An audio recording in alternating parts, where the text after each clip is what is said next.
नमस्कार, मैं डॉक्टर राहुल गुप्ता हूं। मैं फोर्टिस हॉस्पिटल नोएडा में senior director brain and spine surgeon हूं और आज हम बात करेंगे कि क्या ब्रेन ट्यूमर की सर्जरी सफलतापूर्वक हो सकती है। जी हां, ब्रेन ट्यूमर की सर्जरी जो है वो सफलतापूर्वक हो सकती है और ऐसा तभी पॉसिबल है जब कि एक सीनियर न्यूरोसर्जन उस सर्जरी को करे ऐसे सेंटर में जहां पर की सारी फैसिलिटीज अवेलेबल हो।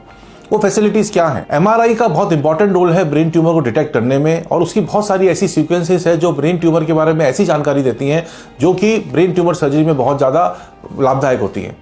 उसके अलावा एक स्पेशल न्यूरो सर्जरी का ऑपरेशन थिएटर होना चाहिए जहां पर कि ब्रेन ट्यूमर सर्जरी उन गैजेट्स के माध्यम से हो जो कि उसको सफल बनाने में बहुत इंपॉर्टेंट है, जैसे operating microscope, neuro navigation, neuro monitoring, CUSA machine और स्पेशल प्रकार की कॉटरी और सक्शन मशीन। स्टाफ भी पूरी तरह ट्रेन होना चाहिए ब्रेन ट्यूमर सर्जरी के लिए, क्योंकि जिस तरह की पोजीशंस कई ब्रेन ट्यूमर सर्जरी में जरूरत पड़ती है वो एक ट्रेन स्टाफ ही बना सकता है। ब्रेन ट्यूमर सर्जरी में कई बार कॉम्प्लिकेशन का डर रहता है, तो ट्रेन नर्स जो है जो आपको असिस्ट कर रहा है वो भी बहुत हेल्पफुल होता है उस टाइम में सिचुएशन को कंट्रोल करने के लिए।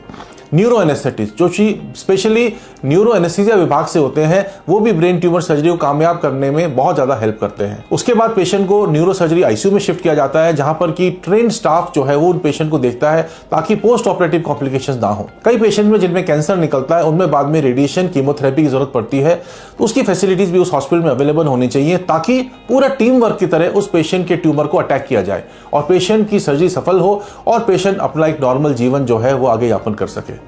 तो कृपया अगर ब्रेन ट्यूमर डिटेक्ट होता है तो ऐसे सेंटर में जाएं जहां पर सारी फैसिलिटीज अवेलेबल है और आपका कॉम्प्रिहेंसिव ट्रीटमेंट एक टीम वर्क द्वारा किया जाए और आपके जीवन में आपको नॉर्मल एक हेल्दी लाइफ के लिए लौटने के लिए आपको प्रोग्रेस किया जाए। धन्यवाद।